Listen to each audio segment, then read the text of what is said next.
La noche era fría y oscura cuando el convoy de 3 camiones negros salió del almacén cerca del puerto. Eran las 2 de la mañana y las calles estaban vacías. Solo se escuchaba el ruido de los motores y el viento que soplaba desde el mar. Los hombres dentro de los camiones estaban tranquilos. Habían hecho este viaje muchas veces antes. Conocían cada calle, cada esquina, cada semáforo. Era una ruta segura, o eso pensaban ellos. En el primer camión viajaba Tommaso Ferrante, el sobrino favorito de don Enzo Ferrante, el hombre más poderoso del crimen organizado en la zona sur de la ciudad. Tommaso tenía 28 años y ojos verdes como su tío. Era inteligente, valiente y leal. Don Enzo lo quería como a un hijo y muchos pensaban que algún día Tommaso tomaría el control de toda la organización. Esa noche, Tommaso estaba a cargo de transportar un cargamento muy importante. Dentro de los camiones había cajas llenas de mercancía que valía millones. Era el negocio más grande del mes, y todo tenía que salir perfecto. Junto a Tommaso estaban 2 de sus hombres de confianza, Bruno, un hombre grande y fuerte, con una cicatriz en la mejilla, y Luca, más joven y delgado pero muy rápido con las armas. Los 3 habían trabajado juntos durante años. Se conocían bien y confiaban el uno en el otro con sus vidas. Detrás de ellos, en los otros 2 camiones, viajaban 8 hombres más, todos armados y preparados para cualquier problema. El convoy avanzó por las calles oscuras sin ningún problema durante los primeros 20 minutos. Pasaron por el barrio industrial, cruzaron el puente viejo sobre el río y entraron en la zona conocida como territorio neutral. Esta era una parte de la ciudad donde ninguna familia criminal tenía control total. Era un lugar de paso, un espacio donde todos podían moverse sin problemas según las reglas que habían existido durante décadas. Los Ferrante controlaban el sur, los Castellano controlaban el norte, y este territorio en el medio era de todos y de nadie al mismo tiempo. Tommaso miró por la ventana y vio los edificios abandonados a los lados de la calle. Había fábricas cerradas, almacenes vacíos y casas donde nadie vivía desde hacía años. Era un lugar triste y gris, pero también era el camino más corto hacia su destino. En 30 minutos más llegarían al punto de entrega y el trabajo estaría terminado. Fue entonces cuando Bruno notó algo extraño. Había un carro estacionado en medio de la calle, bloqueando el camino. Las luces del carro estaban apagadas y no se veía a nadie adentro. Bruno frenó el camión y miró a Tommaso con preocupación en los ojos. «Esto no me gusta», dijo Bruno con voz grave. Tommaso sacó su teléfono para llamar a los otros camiones. Pero antes de que pudiera marcar el número, el mundo explotó a su alrededor. Una lluvia de balas cayó sobre el convoy desde todas las direcciones. Los disparos venían de los techos de los edificios abandonados, de las ventanas rotas, de detrás de los carros estacionados. Era una emboscada perfectamente planeada. Bruno intentó dar reversa, pero otro carro apareció detrás de ellos, bloqueando la salida. Estaban atrapados. Tommaso gritó a sus hombres que respondieran el fuego, pero era inútil. Los atacantes eran demasiados y tenían mejor posición. Las balas atravesaban las puertas de los camiones como si fueran de papel. Luca fue el primero en caer. Una bala le dio en el pecho y cayó hacia adelante sin hacer ningún sonido. Bruno trató de proteger a Tommaso con su propio cuerpo, pero también fue alcanzado por varios disparos. Tommaso vio a su amigo morir frente a sus ojos, la sangre manchando el asiento del camión. El joven Ferrante sacó su pistola y disparó hacia las sombras, pero no podía ver a nadie. Los atacantes estaban escondidos y él estaba expuesto. Una bala le dio en el hombro y otra en el estómago. Tommaso cayó contra la puerta del camión, sintiendo cómo la vida se escapaba de su cuerpo. Lo último que vio antes de cerrar los ojos fue una figura oscura acercándose al camión, abriendo la puerta trasera y llevándose las cajas. La masacre Duró menos de 5 minutos. Cuando terminó, los 3 camiones estaban destruidos y 11 hombres estaban muertos. Los atacantes desaparecieron en la noche tan rápido como habían llegado, llevándose todo el cargamento con ellos. No dejaron ninguna pista, ningún testigo, ninguna evidencia. Solo muerte y silencio. La noticia llegó a don Enzo Ferrante 3 horas después. Estaba en su casa grande en las colinas del sur de la ciudad, una mansión antigua rodeada de jardines y muros altos. A pesar de la hora tardía, don Enzo no dormía. Tenía 72 años, y hacía mucho tiempo que había perdido la capacidad de dormir bien. Sus noches las pasaba en su oficina, leyendo, pensando, planeando. Cuando su mano derecha, un hombre llamado Salvatore, entró en la oficina con la cara pálida, don Enzo supo inmediatamente que algo terrible había pasado. Salvatore había trabajado para la familia durante 40 años, y don Enzo nunca lo había visto tan asustado. «Patrón», dijo Salvatore con la voz temblando, «el convoy fue atacado. Todos están muertos. Tommaso también». Don Enzo no se movió, no gritó, no lloró. Se quedó sentado en su silla de cuero, mirando a Salvatore con ojos que parecían de piedra. Por dentro su corazón se rompía en 1000 pedazos. Tommaso era como su hijo. Lo había criado desde que era un niño pequeño, después de que su verdadero padre, el hermano de don Enzo, muriera en una guerra entre familias hace muchos años. Ahora Tommaso también estaba muerto, y con él se iba una parte del alma de don Enzo. «¿Quién?», preguntó don Enzo finalmente, su voz tan fría como el hielo. «No lo sabemos todavía, patrón, pero fue en territorio neutral. Alguien sabía la ruta exacta, el horario exacto. Esto fue planeado con mucho cuidado». Don Enzo se levantó lentamente de su silla y caminó hacia la ventana. Desde allí podía ver las luces de la ciudad abajo, brillando en la oscuridad como estrellas caídas. En algún lugar de esa ciudad estaban los hombres que habían matado a su sobrino, y don Enzo iba a encontrarlos, sin importar cuánto tiempo tomara o cuántas personas tuvieran que morir en el proceso. «Quiero saber todo», dijo sin voltearse. «Quiero nombres, direcciones, familias. Quiero saber qué desayunaron esta mañana y qué van a soñar esta noche. Usa todo el dinero que necesites, todos los contactos que tengamos, pero encuéntrame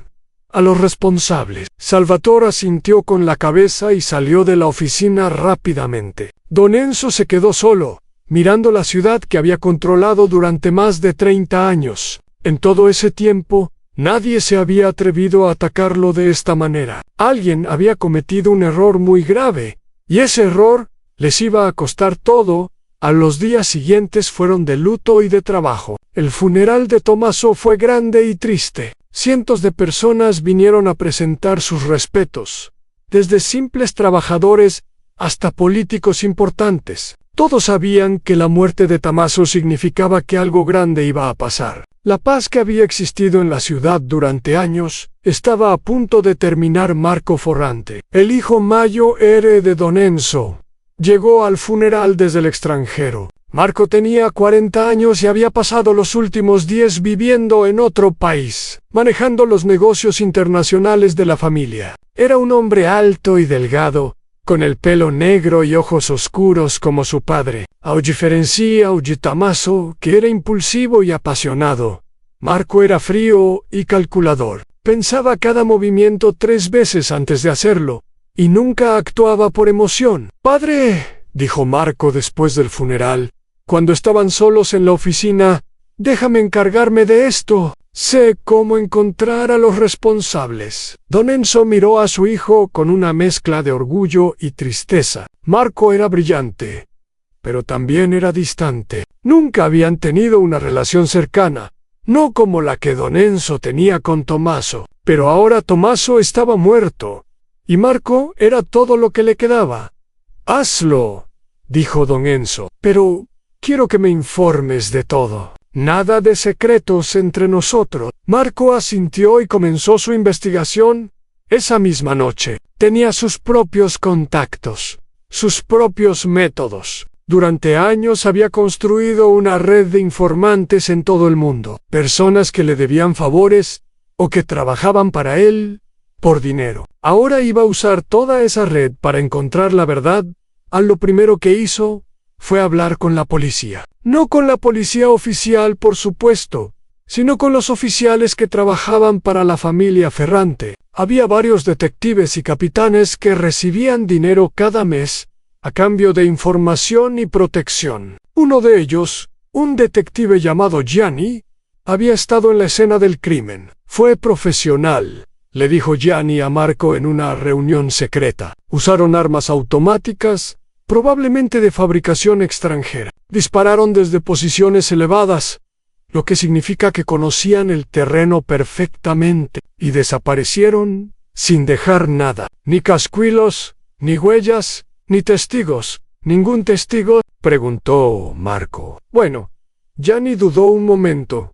Hay un vagabundo que vive en uno de los edificios abandonados. Dice que vio unos carros negros salir de la zona después de los disparos. Pero está medio loco y nadie le cree. Marco sonrió levemente. A veces las mejores fuentes de información eran las personas que nadie tomaba en serio. Quiero hablar con ese vagabundo. 2 días después Marco se encontró con el vagabundo en un callejón oscuro. Era un hombre viejo con barba larga y ropa sucia. Olía mal y hablaba de manera confusa, pero sus ojos estaban alertas. Marco le dio una botella de vino y algo de dinero.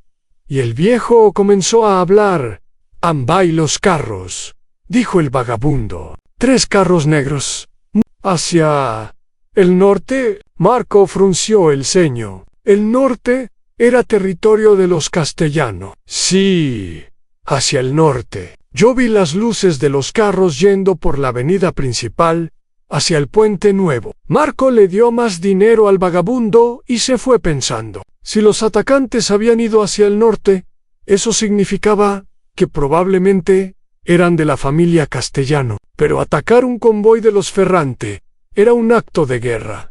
Y los Castellano no tenían ninguna razón para empezar una guerra. La tregua entre las dos familias había sido beneficiosa para todos. ¿Por qué romperla ahora? Había algo que no tenía sentido, y Marco estaba decidido a descubrir qué eran durante las siguientes 2 semanas. Marco puso a trabajar a todos sus informantes. Sobornó a más policías, habló con contrabandistas, traficantes y ladrones. Siguió el rastro del dinero y de las armas. Poco a poco, las piezas del rompecabezas comenzaron a aparecer, pero la imagen que formaban era más complicada de lo que esperaba uno de sus informantes. Un hombre que trabajaba en los muelles del norte le dio una información interesante. «He visto movimiento extraño últimamente», le dijo. «Hay un tipo nuevo haciendo negocios en la zona. No es de los Castellano, pero parece que tiene algún tipo de acuerdo con ellos. Se llama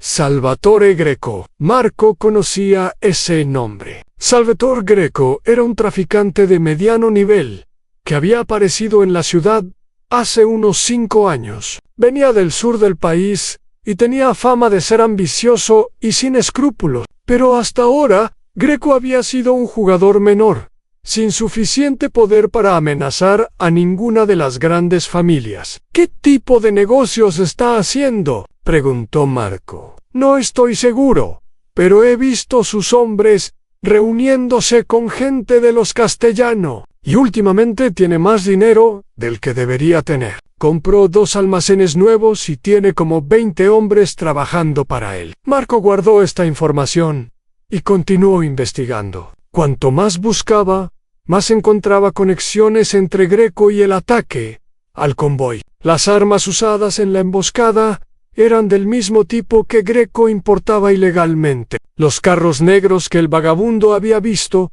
coincidían con vehículos registrados a nombre de empresas que Greco controlaba. Y más importante aún, Marco descubrió que Greco había tenido reuniones secretas con Antonio Castellano, el líder de la familia rival.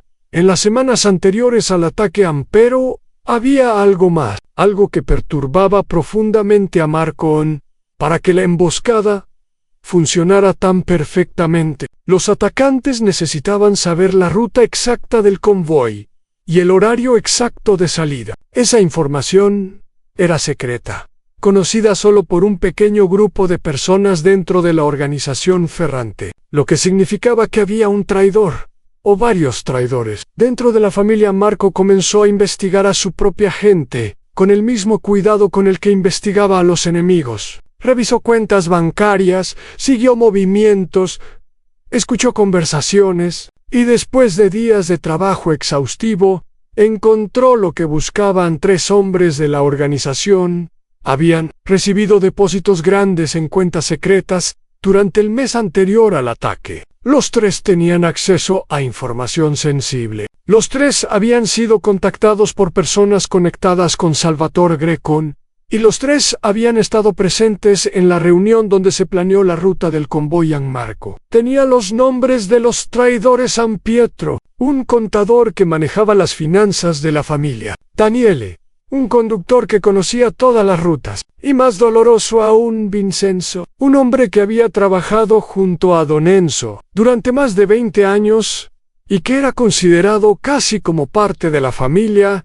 Con toda esta información, Marco finalmente tenía una imagen clara de lo que había pasado. Salvatore Greco había planeado todo, había sobornado a hombres dentro de la Onto Ferrante para obtener información. Había usado sus conexiones con los Castellano para ejecutar el ataque en territorio neutral, probablemente haciéndoles creer que los Ferrante eran una amenaza, y había robado el cargamento para financiar su propia expansión.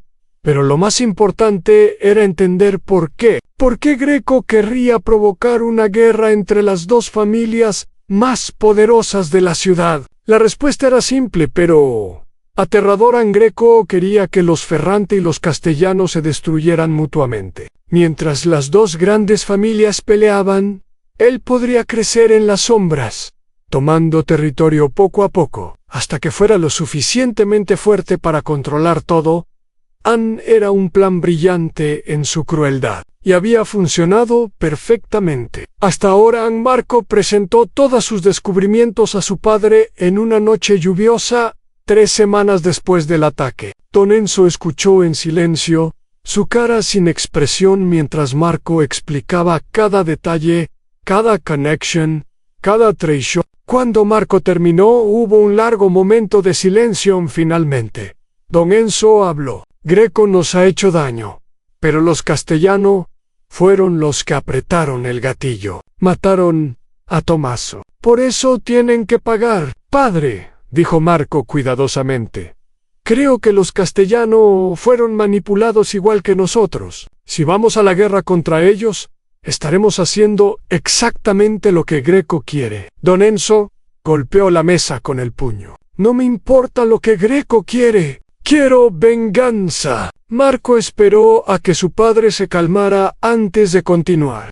Yo también quiero venganza, pero quiero la venganza correcta, contra las personas correctas. Déjame hablar con Antonio Castellano. Déjame mostrarle lo que Greco ha hecho. Si podemos hacer que los Castellano se vuelvan contra Greco, podremos destruirlo completamente sin perder a más de nuestra gente. Don Enzo miró a su hijo durante un largo momento. Marco podía ver la batalla dentro de él, entre la rabia que pedía sangre inmediata y la razón que reconocía la sabiduría de un plan más cuidadoso. Finalmente, el viejo asintió lentamente. Tienes una semana de show, Don Enzo. Una semana para convencer a los Castellano. Si no funciona, iremos a la guerra.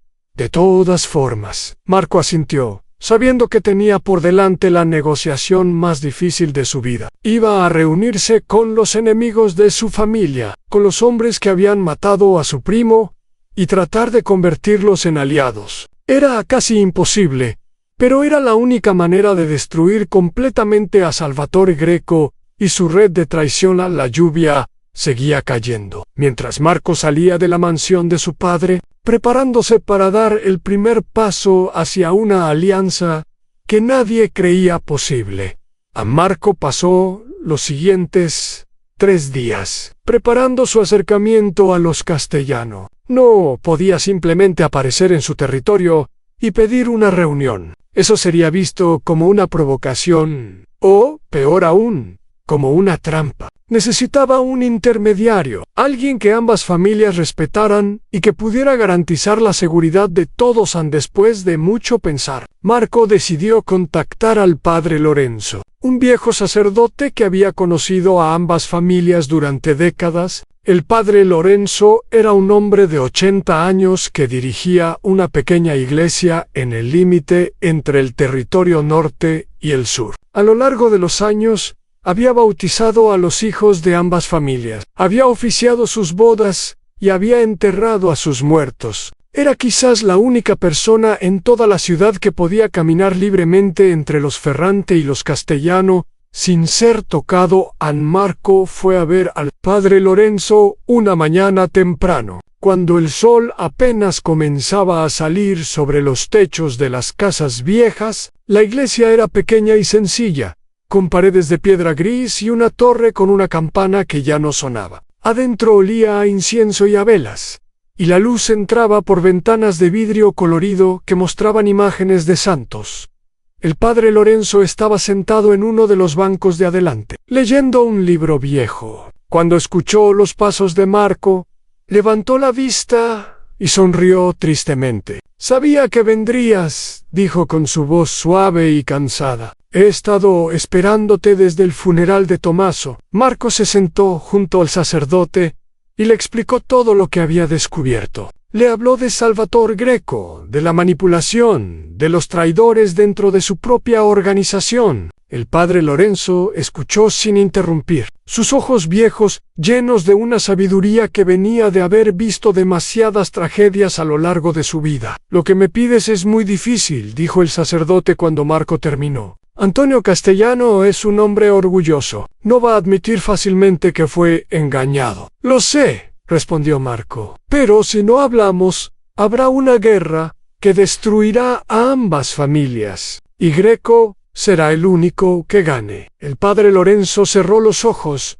y pareció rezar en silencio durante un momento. Cuando los abrió de nuevo, había tomado una decisión. «Hablaré con Antonio. No puedo prometerte nada, pero haré lo que pueda». 2 días después, Marco recibió un mensaje. Antonio Castellano había aceptado reunirse con él. El lugar sería la iglesia del padre Lorenzo, en territorio neutral, en la medianoche. Ambos podrían traer a una sola persona como acompañante. El padre Lorenzo estaría presente para garantizar que nadie rompiera la paz a la noche de la reunión. Marco llegó a la iglesia acompañado de su hombre más leal, un guardaespaldas llamado Roberto, que había trabajado para la familia desde que era un adolescente. Roberto era bajo pero increíblemente fuerte, con manos que parecían hechas de hierro y reflejos más rápidos que cualquier persona que Marco hubiera conocido. Más importante aún,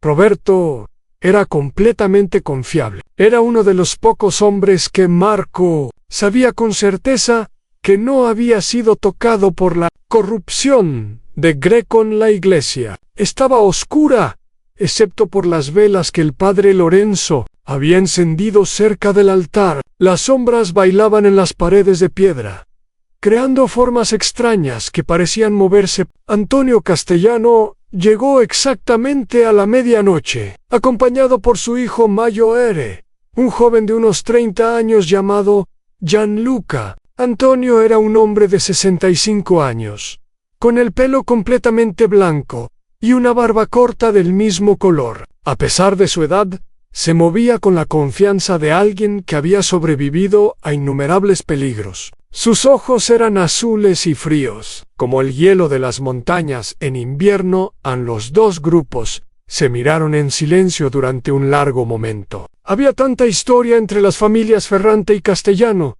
tanta sangre derramada a lo largo de los años, que el aire parecía pesado con el peso de los muertos. Marco podía sentir la tensión en cada músculo de su cuerpo. Listo para reaccionar si algo salía mal, fue el padre Lorenzo quien rompió el silencio. Estamos aquí porque hay cosas que deben ser dichas.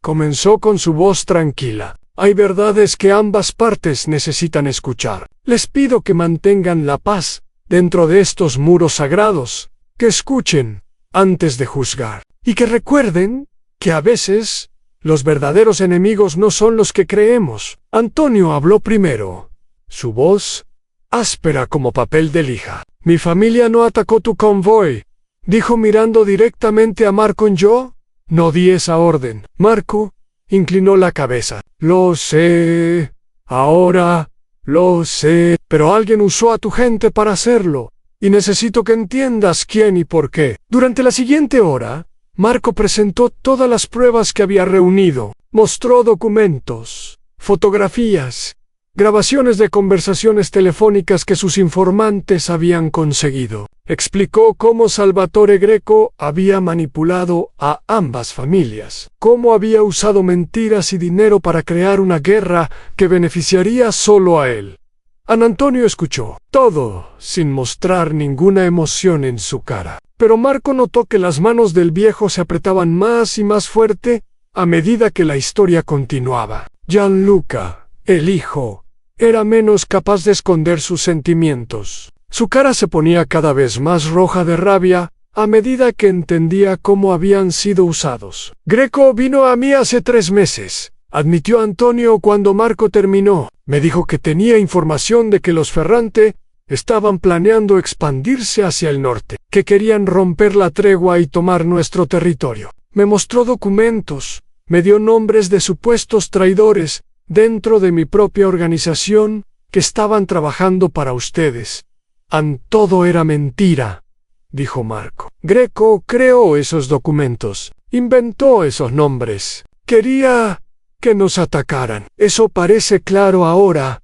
Antonio suspiró profundamente. Pero en ese momento, yo le creí. Los documentos parecían reales. Los nombres que me dio eran de personas que habían tenido contactos con tu familia en el pasado. Todo encajaba perfectamente, porque Greco lo planeó perfectamente. Marco se inclinó hacia adelante. Estudió a nuestras 2 familias durante años, aprendió nuestras debilidades, nuestros miedos, nuestras sospechas, y usó todo eso para convertirnos en sus marionetas. Hubo un largo silencio mientras Antonio procesaba toda esta información. Finalmente, el viejo castellano habló de nuevo, y su voz sonaba más cansada que antes. Mi hermano menor murió en la última guerra entre nuestras familias.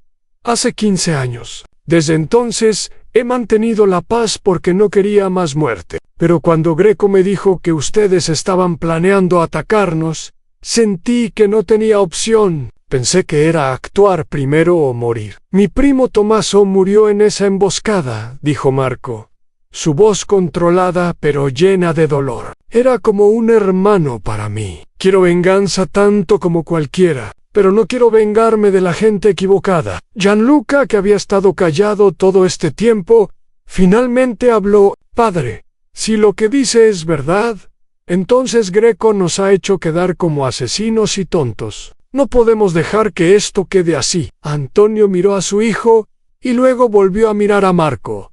¿Qué propones? Marco había pensado mucho en esta pregunta y tenía su respuesta preparada. Una alianza temporal. Trabajamos juntos para destruir a Greco y su organización completamente. Compartimos información, recursos y hombres. Cuando Greco esté acabado, volvemos a nuestros territorios separados y la tregua continúa como antes. ¿Y los traidores dentro de tu familia? Preguntó Antonio. Los que le dieron información a Greco. Ya sé quiénes son. Serán tratados según nuestras reglas. Antonio se quedó pensando durante varios minutos. El padre Lorenzo no decía nada, solo observaba con sus ojos viejos y sabios. Finalmente, Antonio extendió su mano hacia Marco. Acepto, dijo el viejo castellano, pero quiero una cosa más. Quiero estar presente cuando Greco pague por lo que hizo. Quiero ver su cara cuando entienda que su plan fracasó. Marco tomó la mano de Antonio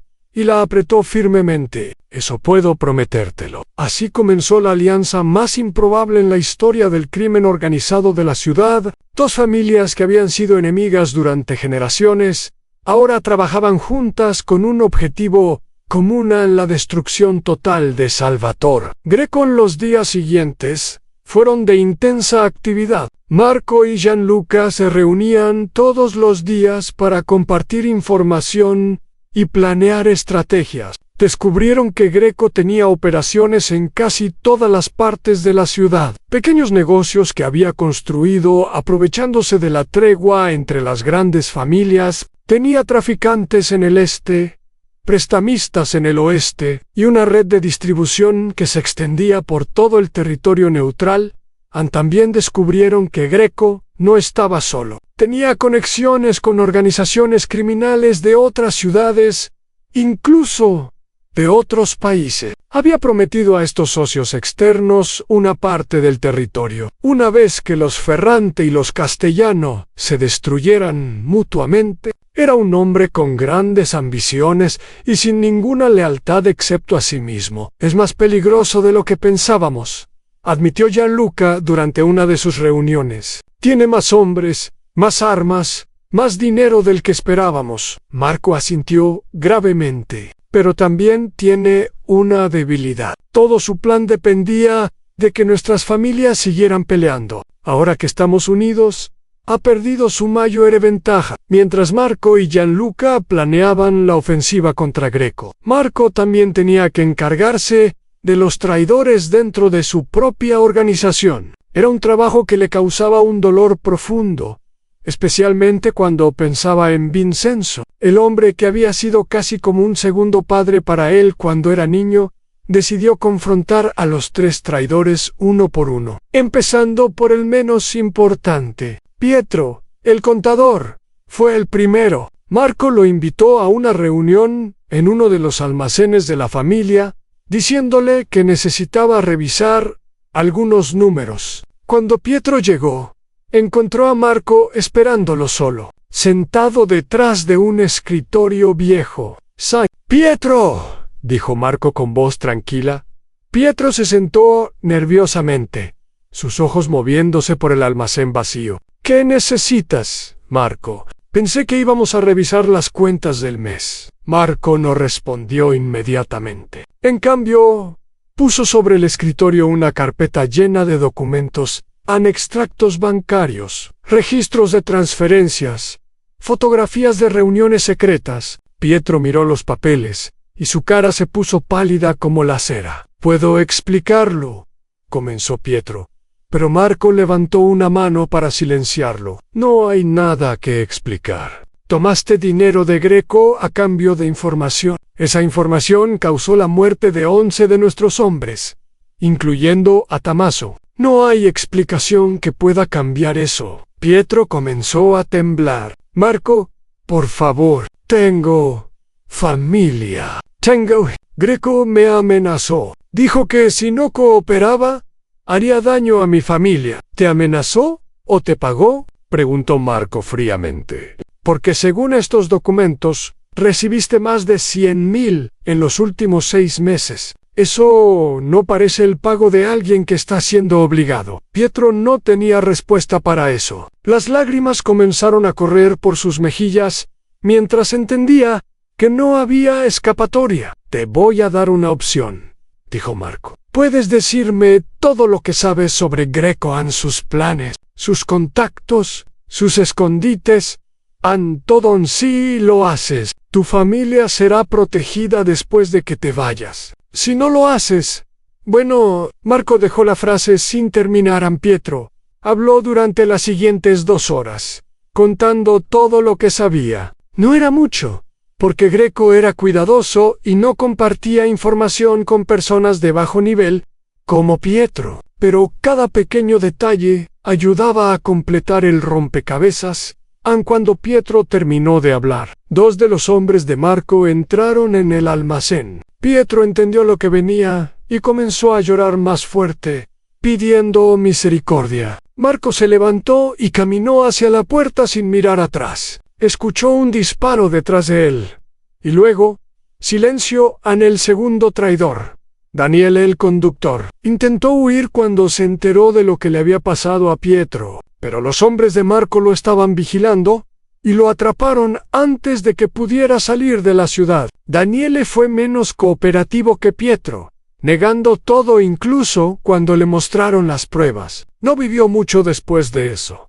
El caso de Vincenzo era diferente. Marco había crecido viéndolo como un modelo a seguir, un hombre de honor en un mundo sin honor. Descubrir que Vincenzo había traicionado a la familia era como descubrir que el sol era en realidad frío y oscuro. Nada tenía sentido. Marco fue a ver a Vincenzo a su casa, una casita modesta en un barrio tranquilo del sur. Vincenzo vivía solo desde que su esposa había muerto hace 5 años. No tenía hijos ni otros familiares. La familia Ferrante era todo lo que tenía. O eso había creído Marco. Vincenzo abrió la puerta y no pareció sorprendido de ver a Marco. De hecho, parecía que había estado esperándolo. «Pasa», dijo simplemente. Y Marco entró en la casa pequeña y ordenada.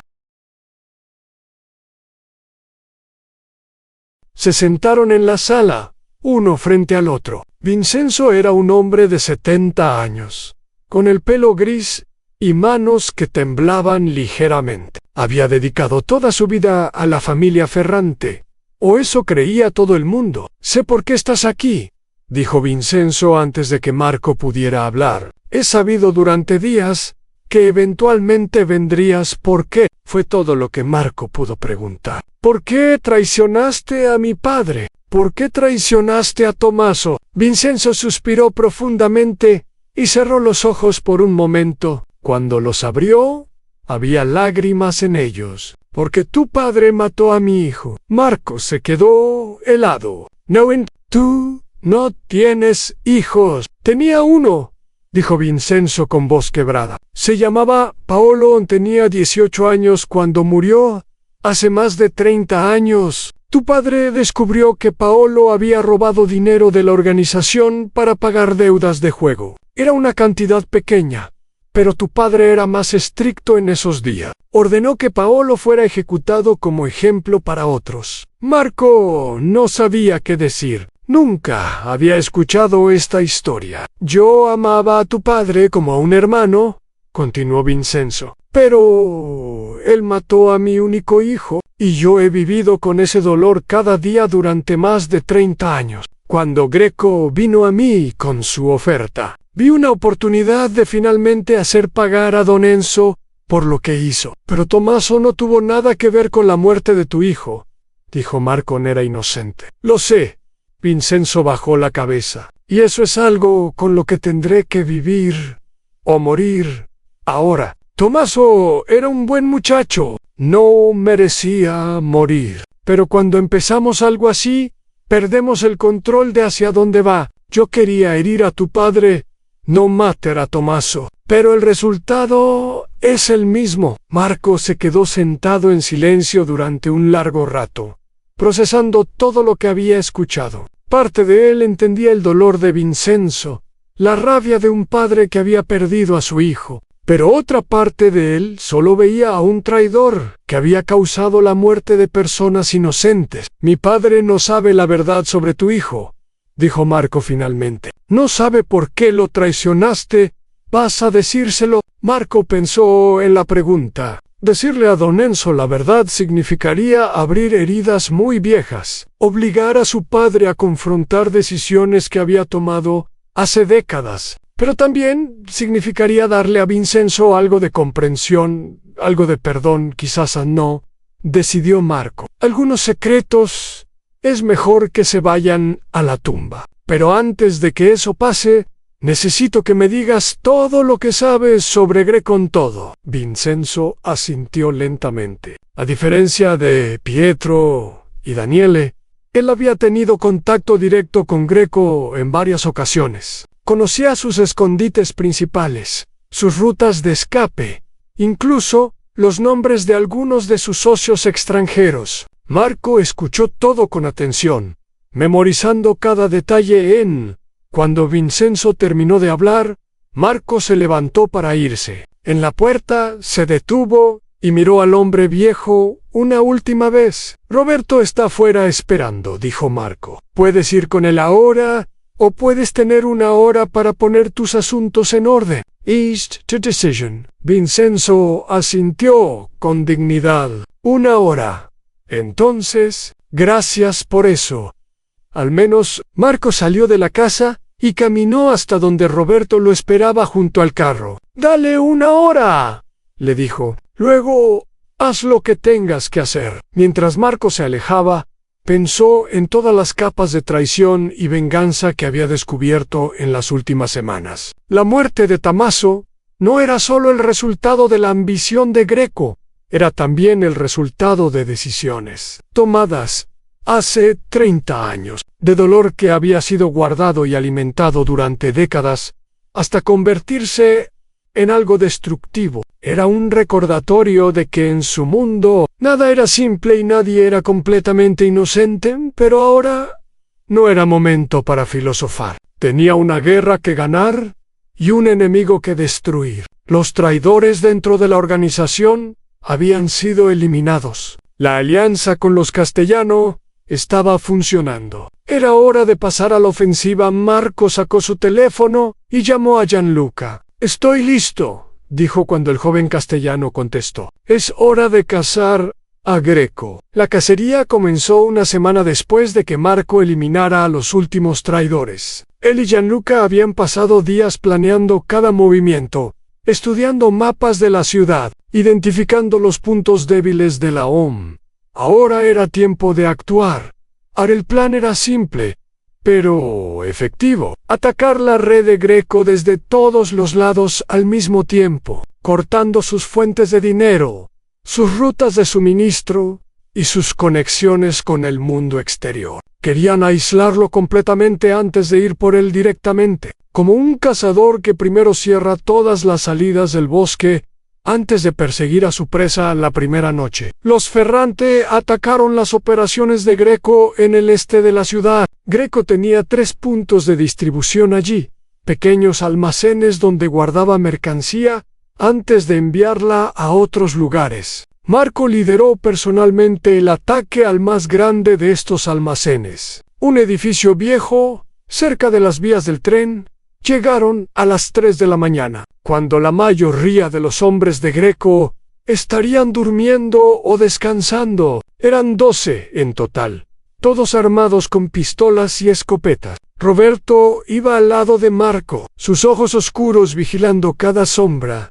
El almacén tenía 2 guardias afuera, fumando y hablando en voz baja. No vieron venir a los hombres de Marco hasta que fue demasiado tarde. Roberto se movió como una sombra, silencioso y mortal. Los 2 guardias cayeron sin hacer ruido.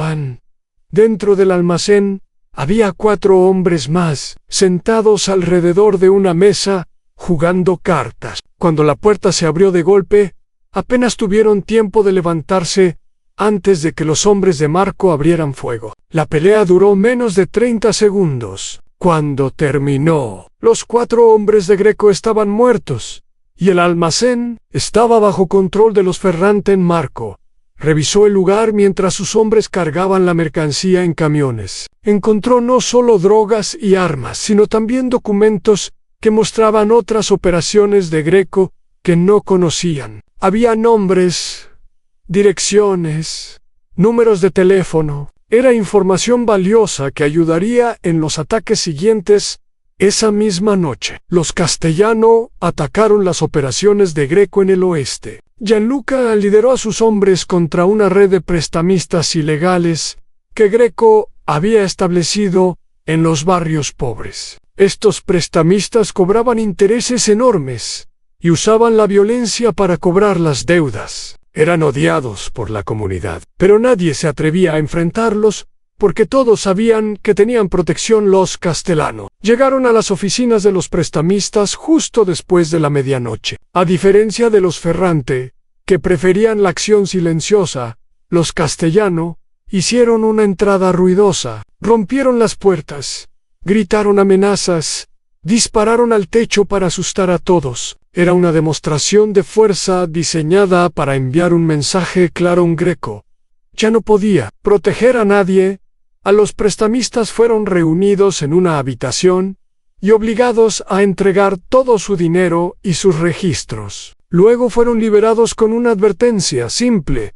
Si alguno de ellos volvía a trabajar para Greco, moriría. La mayoría huyó de la ciudad esa misma noche, y los que se quedaron se escondieron tan bien que nadie volvió a verlos, aun cuando el sol salió al día siguiente. Greco había perdido casi un tercio de sus operaciones en la ciudad, y esto era solo el comienzo.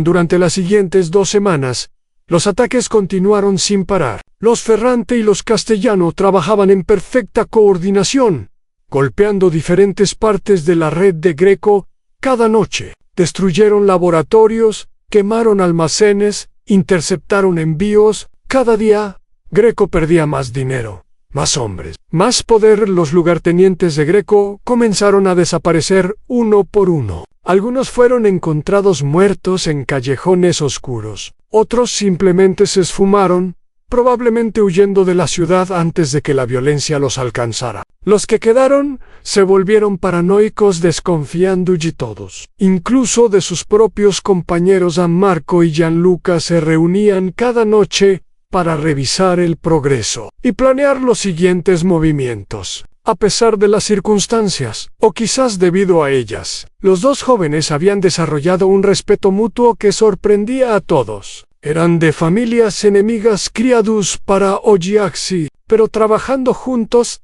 habían descubierto que tenían mucho en común. Mi padre dice que eres diferente a los otros Ferrante, comentó Gianluca una noche, mientras miraban un mapa de la ciudad. Dice que piensas antes de actuar, que no dejas que las emociones te controlen. Marco sonrió levemente. Y mi padre dice que tú eres el futuro de los Castellano, que cuando tu padre ya no esté, tú serás quien mantenga la paz o empiece la guerra. Gianluca asintió pensativamente. ¿Alguna vez has pensado en cómo sería si nuestras familias no fueran enemigas? Si pudiéramos trabajar juntos todo el tiempo, no solo para destruir a alguien como Greco. Era una pregunta peligrosa, el tipo de pregunta que podía hacer que un hombre fuera visto como traidor por su propia gente. Pero Marco entendía lo que Gianluca quería decir. Él había pensado lo mismo muchas veces durante estas semanas de colaboración. Quizás algún día, dijo Marco cuidadosamente. Pero por ahora, tenemos que terminar lo que empezamos. Mientras los Ferrante y los Castellano destruían su imperio pedazo por pedazo, Salvatore Greco se volvía cada vez más desesperado. Al principio había pensado que los ataques eran obra de una sola familia, probablemente los Ferrante buscando venganza por el convoy, pero cuando se dio cuenta de que las dos grandes familias estaban trabajando juntas, entendió que estaba en serios problemas. Greco era un hombre inteligente y había sobrevivido en el mundo criminal durante muchos años gracias a su astucia. Sabía que no podía ganar una guerra directa contra las dos familias combinadas. Su única esperanza era escapar. Desaparecer a otro país donde pudiera reconstruir su vida y sus negocios. Comenzó a hacer preparativos en secreto. Movió dinero a cuentas en el extranjero. Compró documentos falsos con un nuevo nombre. Arregló transporte en un barco privado que lo llevaría a través del océano. Si todo salía bien, en una semana estaría lejos de esta ciudad y de sus enemigos. Pero Marco había anticipado esto. Desde el principio de la campaña, había puesto vigilancia en todos los posibles puntos de escape. El aeropuerto, la estación de trenes, los muelles privados. Cualquier movimiento sospechoso era reportado inmediatamente. Una noche, uno de los informantes de Marco llamó con noticias importantes. Greco ha estado haciendo llamadas a un capitán de barco. El barco se llama Esperanza Azul y está atracado en el muelle privado número 7. Según lo que escuché, Greco planea salir en 3 días. Marco compartió esta información con Gianluca y juntos desarrollaron un plan para interceptar a Greco antes de que pudiera escapar. Pero había un problema en él. Muelle número 7 estaba en territorio controlado por un grupo independiente, contrabandistas que no tenían lealtad ni a los Ferrante ni a los Castellano. Entrar allí sin permiso podía causar un conflicto con un tercer grupo, algo que ninguno de ellos querían. Gianluca sugirió una solución. Conozco al líder de esos contrabandistas. Se llama Dante, y hemos hecho algunos negocios juntos en el pasado. Puedo hablar con él, explicarle la situación. Si entiende que solo queremos a Greco y no vamos a meternos con sus operaciones, probablemente nos dejará actuar. Marco estuvo de acuerdo con el plan. Gianluca fue a reunirse con Dante, mientras Marco continuaba vigilando los movimientos de Greco. En la reunión con Dante fue tensa al principio, ya que el contrabandista no confiaba en ninguna de las grandes familias. Pero cuando Gianluca le explicó que Greco había intentado manipular a todos para su propio beneficio, Dante se volvió más cooperativo. No me gusta Greco, admitió Dante. Ha tratado de meterse en nuestro negocio varias veces, siempre con mentiras y trucos sucios. Si quieren sacarlo de mi muelle, no voy a detenerlos. Pero quiero algo a cambio. ¿Qué quieres?, preguntó Gianluca. Mis barcos pasan por territorio de los Castellano cuando salen al mar. Quiero garantías de que no serán molestados. Gianluca lo pensó por un momento y luego asintió. Hablaré con mi padre, pero creo que podemos llegar a un acuerdo. Con el permiso de Dante asegurado, Marco y Gianluca finalizaron los detalles de la operación. El plan era rodear el muelle la noche antes de que Greco planeaba partir, bloqueando todas las salidas. Luego, entrarían con suficientes hombres para superar cualquier resistencia que Greco pudiera ofrecer. La noche de la operación llegó fría y nublada, sin luna ni estrellas visibles en el cielo. Marco reunió a 20 de sus mejores hombres, todos armados y preparados para la acción. Gianluca trajo un número similar de hombres de los Castellano. Juntos, eran una fuerza formidable, que pocos podrían resistir. Llegaron al muelle en silencio, divididos en grupos pequeños que se acercaron desde diferentes direcciones. Roberto lideraba un grupo que rodeó la parte trasera del muelle. Un lugarteniente de los Castellano llamado Franco tomó posición cerca de la entrada principal. Marco y Gianluca se quedaron en el centro, coordinando todo por radio. En el barco Esperanza Azul estaba exactamente donde el informante había dicho, atracado al final del muelle. Era un yate grande y lujoso, el tipo de barco que costaría una fortuna. Las luces estaban encendidas en las ventanas de la cabina, indicando que había alguien adentro. Una señal de Marco. Todos los grupos se movieron al mismo tiempo. Los guardias de Greco fueron sorprendidos y neutralizados antes de que pudieran dar la alarma. En menos de 2 minutos, todo el muelle estaba bajo control y el barco estaba rodeado. Marco y Gianluca subieron al yate acompañados por Roberto y Franco. Encontraron a 3 hombres en la cubierta superior, todos armados, pero claramente superados en número. Uno de ellos intentó disparar, pero Roberto fue más rápido y lo derribó con un solo tiro. Los otros 2 levantaron las manos en rendición. ¿Dónde está Greco?, preguntó Marco al hombre más cercano. El hombre, temblando de miedo, señaló hacia una escalera que bajaba al interior del barco. Está abajo, en la cabina principal. Pero tengan cuidado. Arma. Marco y Gianluca intercambiaron una mirada y luego comenzaron a bajar la escalera, con Roberto y Franco siguiéndolos de cerca. El interior del yate era tan lujoso como el exterior, con muebles caros y decoración elegante. Pero a Marco no le importaba nada de eso. Solo quería encontrar a Greco. La puerta de la cabina principal estaba cerrada. Marco tocó 2 veces, y luego habló en voz alta. «Greco, sabemos que estás ahí. El barco está rodeado y tus hombres están muertos o capturados. No hay escapatoria. Sal con las manos arriba». Hubo un largo silencio, y luego la voz de Greco se escuchó desde el otro lado de la puerta. Sonaba cansada y derrotada. «¿Quién está ahí?». ¿Ferrante o Castellano? Los dos, respondió Gianluca. Sal ahora. Otro silencio.